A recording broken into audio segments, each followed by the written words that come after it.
7 a.m. I go downstairs for breakfast. Go in the backyard, that's where I eat a steak. Sit on the couch and stare at something that's not there.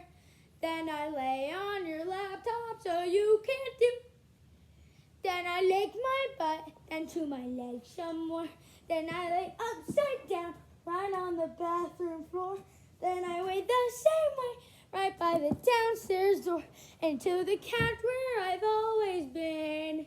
And I keep chewing and licking and staring and sitting, wondering when I will eat again. Wham!